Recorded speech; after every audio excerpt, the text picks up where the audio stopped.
बिस्मिल्लाहिर्रहमानिर्रहीम, अस्सलाम वालेकुम। Welcome back to PPSC and FPSC math centre. आज हम बहुत ज़्यादा इंपॉर्टेंट टॉपिक से डिस्कस करेंगे from competitive exam point of view. Scalar, जब तक जैसा कि आपने पढ़ा होगा, scalar and vector. Scalar that is defined only by a magnitude and vector. Vector is defined by magnitude and direction as well.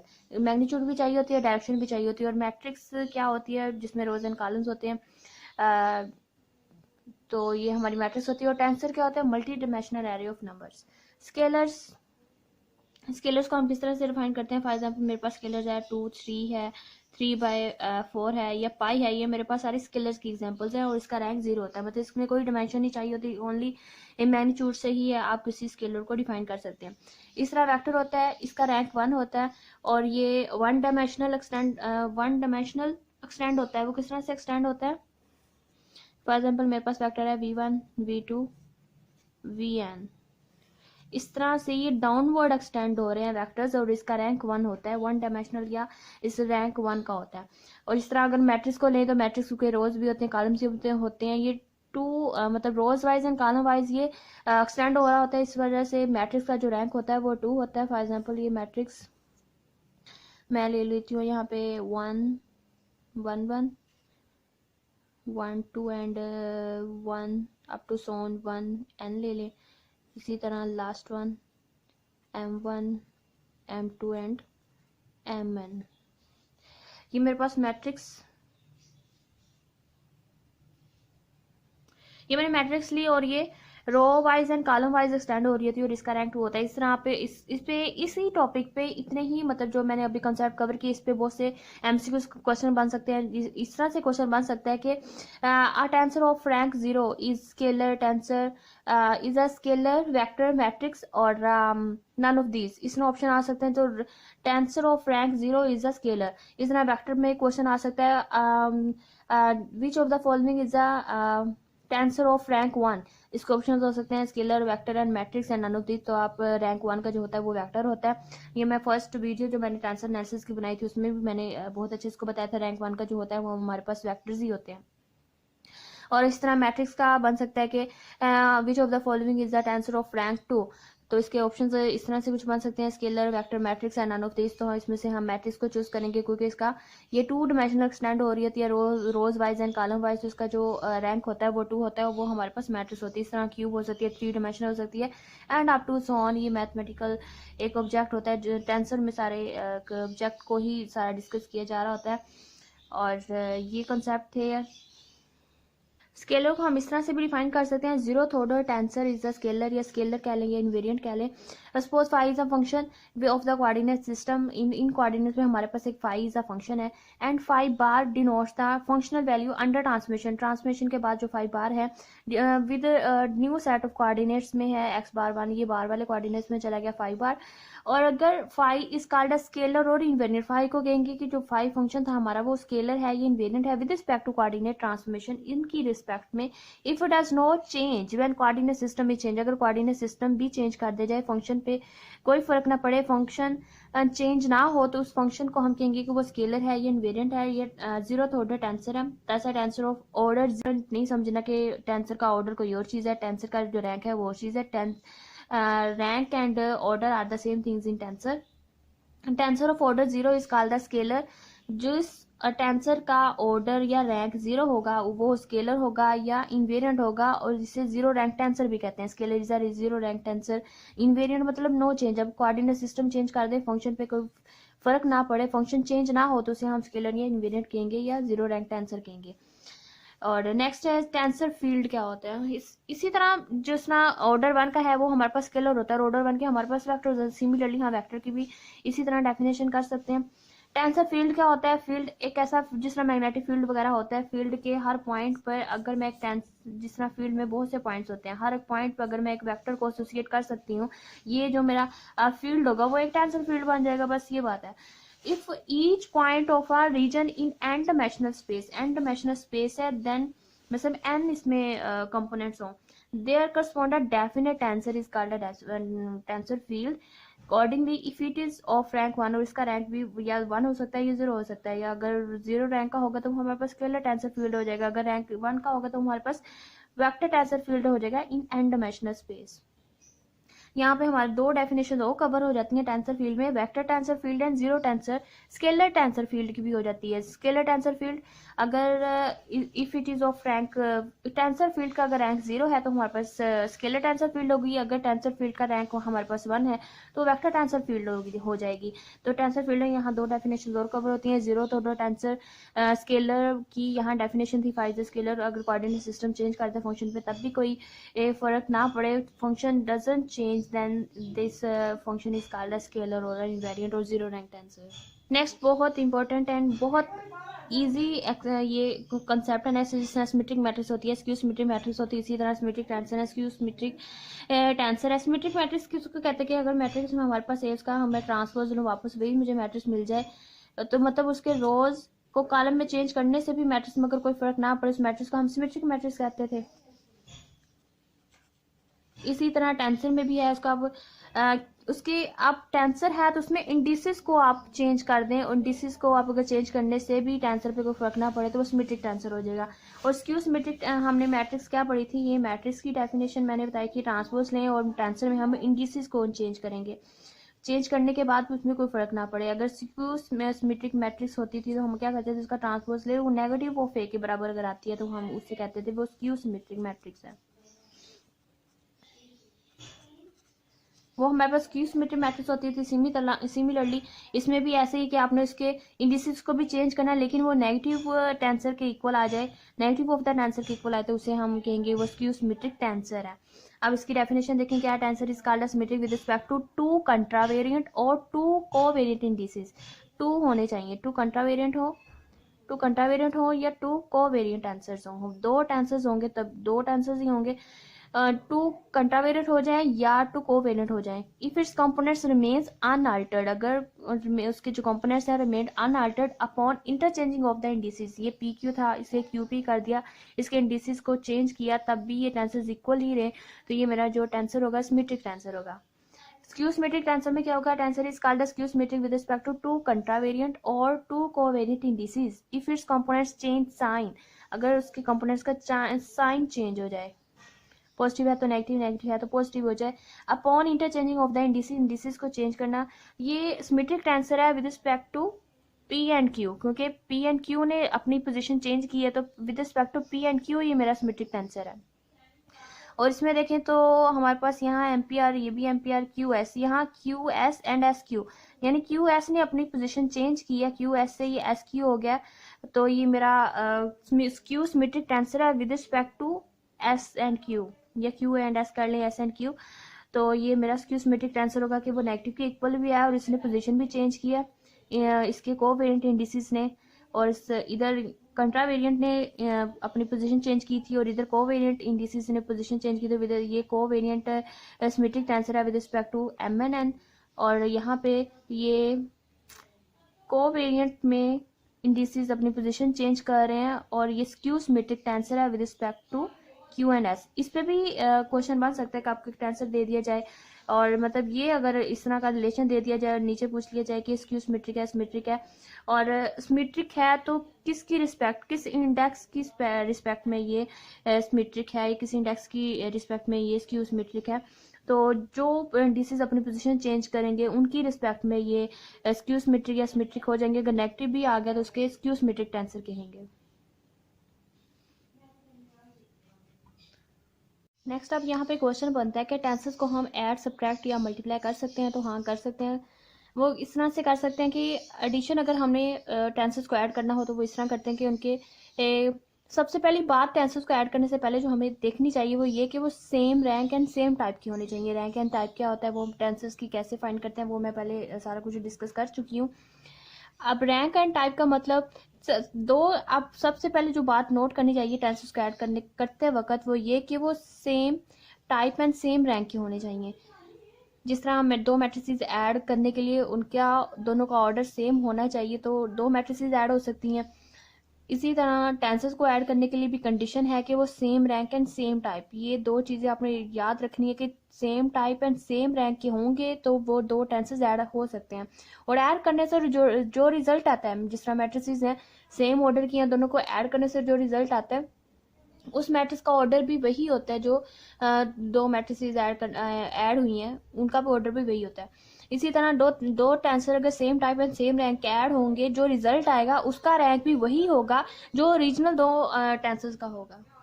Definition देख लें, सम ऑफ टू और मोर टेंसेस, दो या दो से ज्यादा टेंसेस को ऐड कर सकते हैं अगर उनका रैंक एंड टाइप से। इनमें इंपॉर्टेंट पॉइंट है कि एडिशन ऑफ टेंसर्स जो है, यहाँ से इंपॉर्टेंट एमसीक्यूज बन सकता है।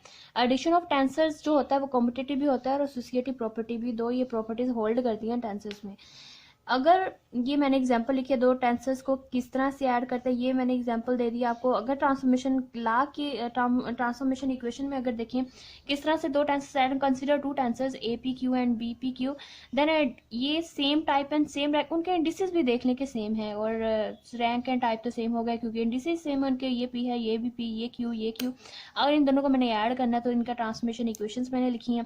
ट्रांसफॉर्मेशन इक्वेशंस लिखी हैं, देखें कि आई जे दोनों में ये चीज़ कॉमन आ रही थी, कॉमन ली और वापस A P Q N plus B P Q आया, और इन दोनों को ऐड करने से एक नया टेंसर मिलेगा। सपोज कर लें वो सी पी क्यू बनेगा, जिस तरह यहाँ मैंने लिखा था कि दोनों को ऐड करने से सी पी क्यू आता है, और यहाँ से आप C P Q. Point to be noted that result same type and same rank होना चाहिए, दो टेंसर्स को आपने ऐड करना है। सिमिलरली सब्ट्रैक्शन के लिए भी है, अगर आप जिस तरह मैंने यहाँ पे ऐड किया इसी तरह आप इसको सब्ट्रैक्ट कर लें। जिस तरह ये दो मेरे पास टेंसेस है, ट्रांसफॉर्मेशन इक्वेशंस लिखी गई हैं टेंसेस की, तो यहाँ आप नेगेटिव का साइन लगा दें तो ये सब्ट्रैक्ट हो जाएंगी।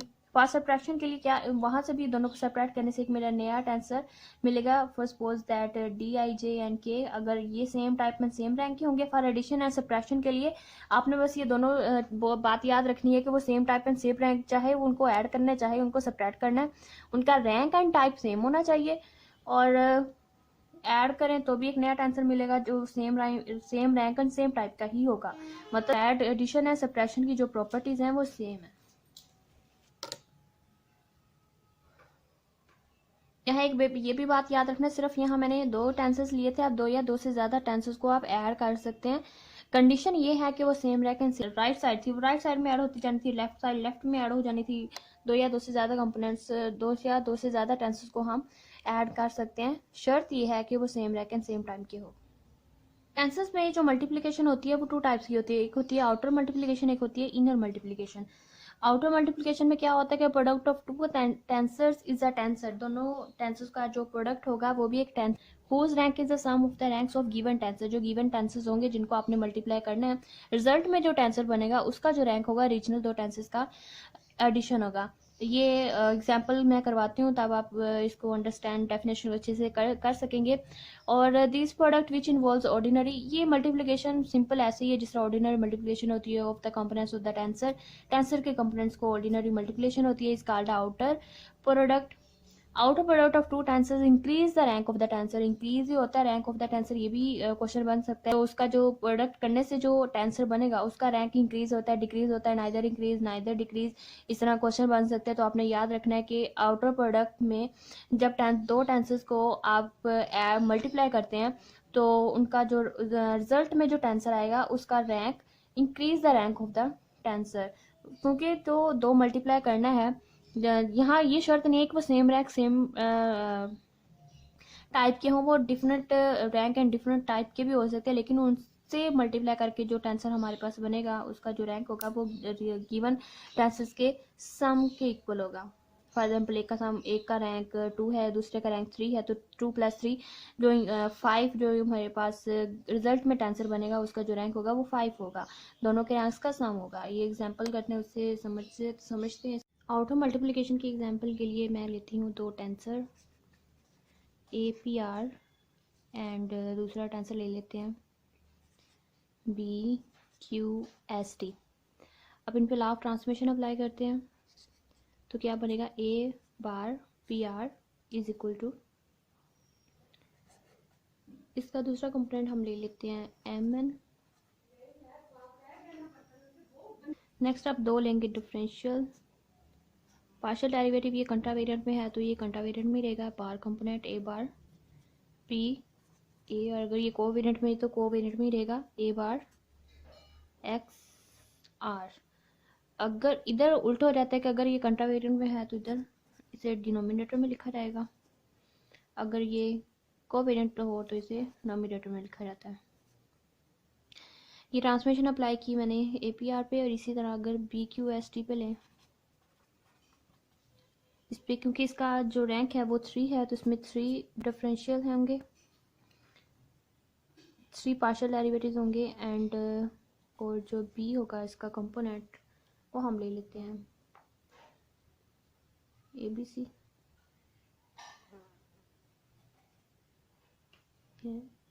तो ये बन जाएगा partial x bar Q, partial x bar S and partial x bar T, partial x A and partial x B पहले है तो B, C बाद में पार्शियल एक्स C। अब मैंने करनी है ऑटो मल्टीप्लिकेशन, दोनों का प्रोडक्ट ले लें।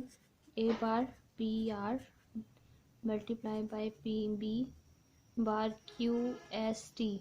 इसके लेफ्ट साइड में मल्टीप्लाई हो जाएगी और राइट साइड में मल्टीप्लाई हो जाएगी। इनके कंपोनेंट्स ऑर्डिनरी मल्टीप्लिकेशन हो जाएगी। अगर देखें तो ये इनमें partial x bar P, partial x M, ये एज इट इज 3 ये और 2 ये 5। इसका रैंक 2 है और इसका रैंक 3 है। जो आउटर मल्टीप्लिकेशन से जो रिजल्ट बनेगा वो मल्टीप्लाई होने वाले टेंसेस के रैंक का सम हो जाएगा। इसका रैंक है 2 और ये रैंक है 3 का, 2 + 3 5। अब मेरे पास जो रिजल्ट में टेंसर बनेगा उसका रैंक होगा 5। और देखें तो ये partial x bar P, partial x M, partial x N over partial x bar R, और 3 ये आ जाएंगे, partial x bar Q over partial x A, partial x B over partial x bar S, partial x C over partial x bar T B A B C। इसमें AMN भी आना था। ये मेरी आउटर मल्टीप्लिकेशन है। Outer multiplication में क्या होता है कि रैंक इंक्रीज हो जाता है। इसका रैंक 2 था, इसका रैंक 3 है, टोटल 5। ये 5 रैंक का है। 5 रैंक कैसे है देख लें। ये मेरे पास यहाँ 5 फ्री इंडिसेस हैं, तो इसका रैंक, ये रैंक टेंसर, ये रैंक जो मेरे पास ये टेंसर, इसका रैंक 5 है। ऐसी की आप करते हैं। इतना जो था ये सारा प्रोसेस मेरा था, ये अभी तक जो मैंने किया ये यहाँ तक थी आउटर मल्टीप्लिकेशन या आउटर प्रोडक्ट थी। आउटर प्रोडक्ट में अगर मैं 1 टाइम कंट्रैक्शन कर दूं तो हो जाती है आउटर से वो इनर प्रोडक्ट हो जाती है। अब नेक्स्ट देख लेते हैं इनर प्रोडक्ट में क्या होगा। कंट्रैक्शन करते हैं इसकी। कंट्रैक्शन के लिए क्या करते हैं कि एक हमको कंट्रावेरिएंट को एक कोवेरिएंट के इक्वल ले लेते हैं इंडेक्सेस को। A bar PR multiply by, होगी तो मल्टीप्लिकेशन ही, लेकिन इनर एंड आउटर मल्टीप्लिकेशन क्या है, ये ऑर्डिनरी मल्टीप्लिकेशन होती है कि कंपोनेंट्स मल्टीप्लाई हो जाती हैं और जो इसका रैंक होता है वो भी इनके रैंक्स का सम हो जाता है। और इनर मल्टीप्लिकेशन में कंट्रैक्शन हो जाती है। 1 टाइम कंट्रैक्शन कर दें तो ये हमारी इनर प्रोडक्ट हो जाती है। और इसमें एक मैंने कंट्रावेरिएंट को एक कोवेरिएंट के इक्वल इंडिसेस को लिया, P = S लिया मैंने, तो A bar PR B bar QST, यहाँ S जो है वो P से रिप्लेस हो गया, या फिर इसको इस तरह भी कह दें कि S is replaced by P। इसको मैंने P से रिप्लेस कर दिया, = X बार P over partial x M, partial x N over partial x bar R, partial, ये इधर नहीं आना था, ये 2 पार्शियल्स के बाद यहाँ आना था ये MN। वैसे भी मल्टीप्लाई हो रहा था तो इधर हो उधर हो कोई बात नहीं। पार्शियल, अब AMN को हम BABC के साथ कर देते हैं। Partial x bar P and partial x N over partial x bar N, partial x bar Q over partial x A, partial x B over S is replaced by P, यहाँ ऐसे नहीं लिखेंगे, S is replaced by P, partial x C over partial x bar T AMN and BABC। Next अब देखें यहाँ chain rule apply होता है। किस तरह से चेन रूल अप्लाई होगा, इस पे और इस पे चेन रूल अप्लाई होगा कि इसका और ये, तो हमारे पास इन दोनों पे जो चेन रूल अप्लाई होने के बाद जो रिजल्ट में हमारे पास बनेगा partial x B over partial x M, या फिर कह दें कि कैंसल आउट हो जाते हैं, हमारे पास रिजल्ट में बनेगा partial X B over partial X M and partial X. वैसे यहाँ चेन रूल ही अप्लाई होता है, बाय अप्लाइंग चेन रूल।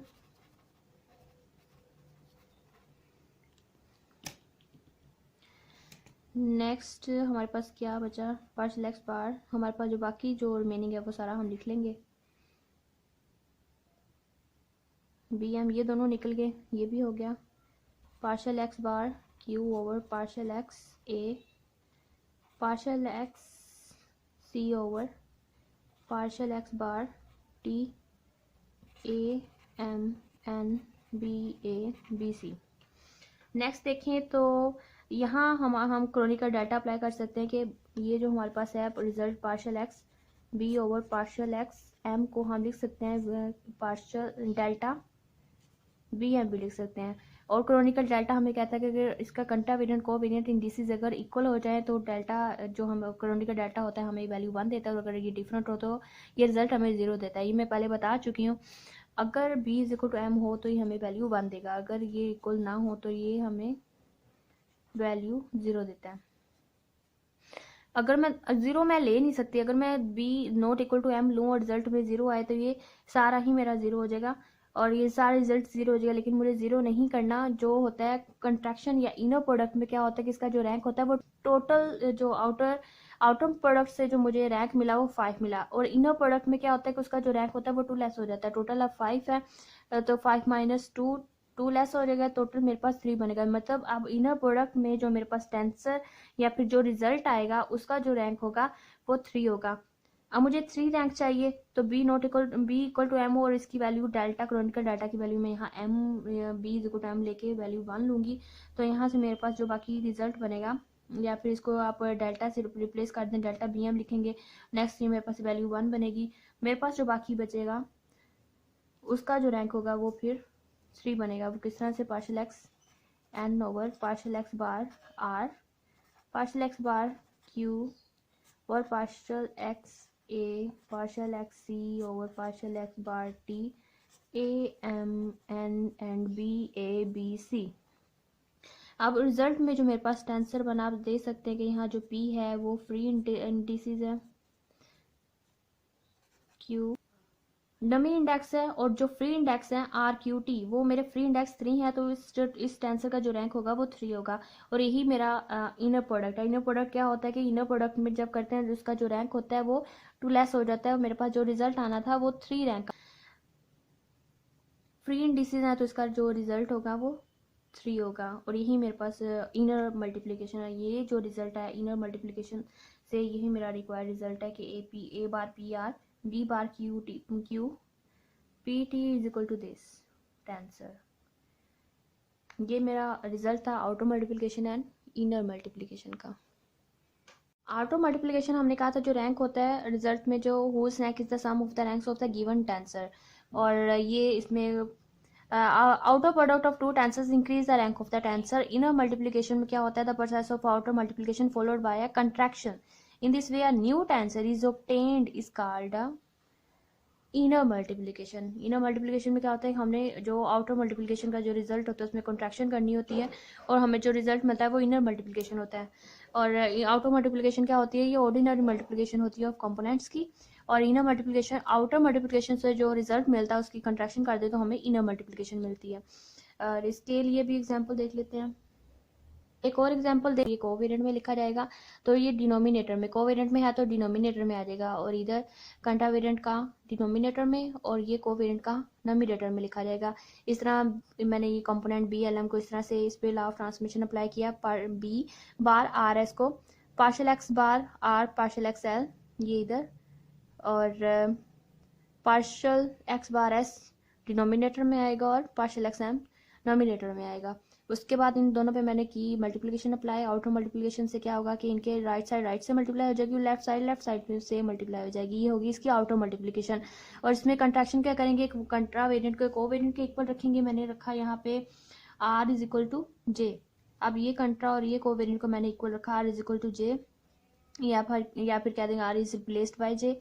इसका जो रैंक था वो 2 रैंक का था, और ये V2 रैंक का था। Point to be noted that multiplication हम दो टेंसेस की करते हैं उसमें लाजमी नहीं होता कि दोनों same type and same rank से हो, different type and different rank के भी हो सकते हैं। ये अभी आपने नोट किया अगर जो अभी मैंने क्वेश्चन करवाया था। नेक्स्ट अब मैंने सेम रैंक के लिए but they are same rank के हैं एंड सेम टाइप के हैं, लेकिन इंडिसेस यहाँ डिफरेंट है। ये पी क्यू है और ये एल एम एन है। और अब जब मैंने इन पे इनर मल्टीप्लिकेशन अप्लाई करनी है, आर इज इक्वल टू जे या फिर कहते हैं are is replaced by J, तो इधर भी रिप्लेस हो जाएगा। और इधर किस तरह से रिप्लेस होगा कि या मैंने इधर are is replaced by J किया तो जहाँ आर था उधर जे आ गया। पार्शियल एक्स बार जे, बाकी सारा चारों इसी तरह ही है, लेकिन जो चेंज आया वो सिर्फ इसमें आया कि पार्शियल एक्स बार की जगह पार्शियल एक्स बार जे आ गया। और इधर फिर एक चेन रूल, साथ ही चेन रूल अप्लाई हो जाता है।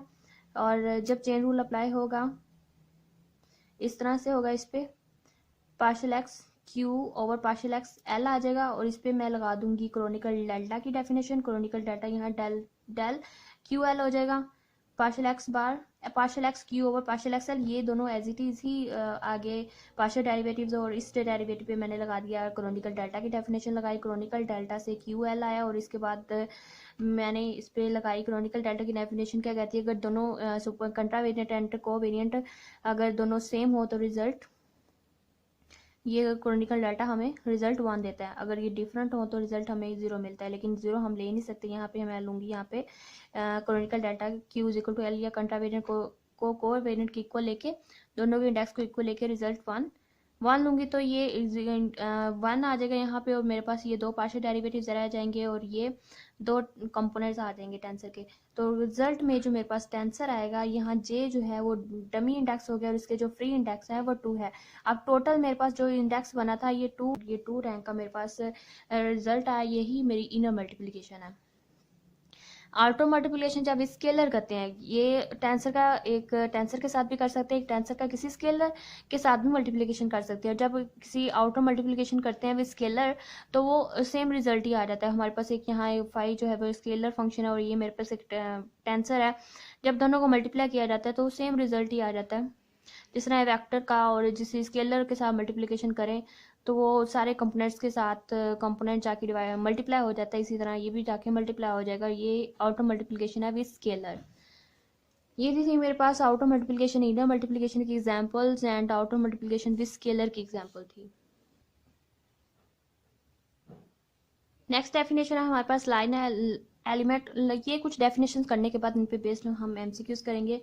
लाइन एलिमेंट क्या होता है कि कंसीडर आर वेक्टर मैंने लिया with coordinate system u1 u2 u3 coordinate system के साथ। मैंने यहाँ इसके जो कोऑर्डिनेट सिस्टम के जो इंडिसेस होते हैं वो सुपर स्क्रीन में लिखे जाते हैं। तो ये मैंने एक लिया vector R in curvilinear coordinate system में, और इसका जो डिफरेंशियल डी आर मैंने लिया partial R over partial u1 D u1 की रिस्पेक्ट में पार्शियल u1 आया, और इधर D u2 partial R over partial u2 D u2 and partial R over partial u3 D u3। तो लाइन एलिमेंट क्या होता है, वो डी एस स्क्वायर होता है। D R dot D R को ही लाइन एलिमेंट कहते हैं। D S square is equal to D S square. और इन दोनों का जब D R dot D R करेंगे हमारे पास जो रिजल्ट बनता है वो h1 a square D u1 square plus h2 square D u2 square and h3 square D u3 square. यहाँ h1 क्या है, h1 जो हमारे पास होता है वो पार्शियल आर और पार्शियल u1 का मैग्नीट्यूड होता है, और इसे ही हम स्केल फैक्टर कहते हैं। पार्शियल आर और पार्शियल u1 का जो मैग्नीट्यूड होता है हमारे पास h1 होता है, और इसे हम कहते हैं ये स्केल फैक्टर है। h1 की रिस्पेक्ट में du1 और h2 की रिस्पेक्ट में du2 square and h3 square की रिस्पेक्ट में du3 स्क्वायर आ गया। इन रेक्टेंगुलर अगर मैं ये था मेरे पास जो रिजल्ट आया लाइन एलिमेंट का वो कर्वीलिनियर कोऑर्डिनेट सिस्टम में था। इन रेक्टेंगुलर कोऑर्डिनेट सिस्टम में जो लाइन एलिमेंट वो होता है D S square is equal to D X square D Y square plus D Z square. यहाँ h1 h2 h3 के यहाँ जो कंपोनेंट है h1 h2 h3 ये 1 है, इसलिए यहाँ h1 h2 h3 नहीं लिखा है क्योंकि ये इज इक्वल टू तीनों इज इक्वल टू 1 थे। इनका सिलेंड्रिकल कोऑर्डिनेट सिस्टम में जो लाइन एलिमेंट होगा वो होता है D S square is equal to D rho square plus rho square D theta square D Z square. और यहाँ जो h1 की वैल्यू होती है वो 1, h2 की वैल्यू होती है रो और h3 की वैल्यू होती है 1। वो इन्हीं कंपोनेंट का स्क्वायर रूट ले लें तो H1 H2 H3 की वैल्यू आ जाती है। इन स्फेरिकल कोऑर्डिनेट्स में डी स्क्वायर की वैल्यू होती है D R square plus R square D theta square plus R square sine square theta D phi square in spherical coordinate. और यहाँ H1 की वैल्यू होगी 1, H2 की वैल्यू R एंड H3 की value होगी R साइन थीटा, ये लिखी है। और unit vector in curvilinear coordinate system जो होगा E1 is equal to partial R over partial U1 H1। और इसी तरह अगर मैं E2 यूनिट वेक्टर लूँ तो वो इसी, अगर E1 है तो partial R over partial U1 H1 है, और इस तरह अगर मैं E2 लूँ तो यहाँ हो जाएगा partial R over partial U2 over H2 and E3 unit vector की वैल्यू हो जाएगी partial R over partial U3 over H3। In general अगर मैं लाइन एलिमेंट लूँ तो वो इस तरह से होगा डी एस के D R dot D R, where D R is equal to partial U R partial R over partial U1 D U1 plus partial R over partial U2 D U2 plus partial R over partial U3 D U3। और यहाँ पे D R dot D R करेंगे, मतलब यहाँ से जो एक first ये टर्म होगी वो तीनों के साथ मल्टीप्लाई होगी, तो मेरे पास 3 टर्म्स आएंगी। इसी तरह partial R partial U2 D U2 जब इन तीनों के साथ मल्टीप्लाई होगा तो 3 और टर्म्स आ जाएंगी, और ये थर्ड एलिमेंट जब इन तीनों के साथ मल्टीप्लाई होगा तो 3 और टर्म्स आ जाएंगी। Total 3 plus 3 plus 3 total 9 terms बन जाएंगी। यहाँ मैंने ये 2 टर्म्स लिखी हैं प्लस अप टू सो लगा दिया साथ में। मतलब कि पार्शियल आर पार्शियल U1 जब इसके साथ मल्टीप्लाई होगा तो partial R partial U1 D U1 square, और नेक्स्ट जो सेकंड एलिमेंट के साथ मल्टीप्लाई होगा partial R partial U1 partial R over partial U2 D U1 and D U2। और इसी तरह ये 9 टर्म्स टोटल बनती हैं। स्पेस की वजह से मैंने ये यहाँ फर्स्ट 2 टर्म्स ही लिखी हैं। उसके बाद अगर मैं इन पे समेशन अप्लाई करूँ तो I J is equal to 1 to 3 partial R over partial U I partial R over partial U I into D U I D U J. तो इस पे समेशन अप्लाई करेंगे तो ये मेरे पास 9 टर्म्स बन जाएंगी। और इसी ये जो चीज़ इतनी चीज़ है partial over partial U I partial R over partial U I, इसी को इज इक्वल टू कहते हैं कि G I J D U I D J. In above expression J I J is called the metric tensor. ये जो चीज़ है इतनी से कहते हैं मीट्रिक टेंसर, और ये सिमेट्रिक भी होता है क्योंकि इसमें 2 फ्री इंडेक्स यूज़ किए गए, तो इसका रैंक 2 है, इसका रैंक भी 2 है, और ये सिमेट्रिक टेंसर होता है। ये मीट्रिक टेंसर है और ये सिमेट्रिक भी है। इन ऑर्थोगोनल कोऑर्डिनेट सिस्टम में क्या होता है कि जी आई जे की वैल्यू 0 होती है for I not equal to J in orthogonal coordinate system. तो हमारे पास यहाँ जो मीट्रिक टेंसर की जो मैट्रिक्स बनेगी, क्योंकि इसका टोटल इसमें 9 एलिमेंट्स बनते हैं, तो 3 क्रॉस 3 लिया, टोटल 9 एलिमेंट्स बनेंगे इसमें। और इसके जो इसका I not equal to J means that non diagonal elements इसके फिर सारे 0 हो जाएंगे, नॉन डायगोनल एलिमेंट्स 0 हो जाएंगे फॉर स्फेरिकल कोऑर्डिनेट सिस्टम में। फिर इसके जो डायगोनल एलिमेंट्स होंगे स्फेरिकल के लिए 1 R square sine square theta बनेगा, क्योंकि अभी हमने स्फेरिकल कोऑर्डिनेट्स पढ़े थे। डी आर जो H1 H2 H3 की value D S square is equal to D R square D theta square R square sine square theta D phi square था। और इसी तरह इसके जो डायगोनल एलिमेंट्स ये नॉन जीरो बनेंगे, और इसके नॉन डायगोनल एलिमेंट्स जो होंगी वो सारी 0 हो जाएंगी। ये मेरे पास होता है मीट्रिक टेंसर। मीट्रिक टेंसर की डेफिनेशन देख ले तो क्वांटिटी जे आई जे ये कोवेरिएंट में लिखी गई है, are the components of a covariant tensor. ये कोवेरिएंट टेंसर का एक कंपोनेंट है जी आई जे, जिसे हम मीट्रिक टेंसर कहते हैं। ये और ये रैंक 2 का है कॉल्ड मीट्रिक टेंसर, या मीट्रिक टेंसर कह सकते हैं, या इसे फंडामेंटल टेंसर भी कहते हैं। मीट्रिक टेंसर कह लें या फंडामेंटल टेंसर।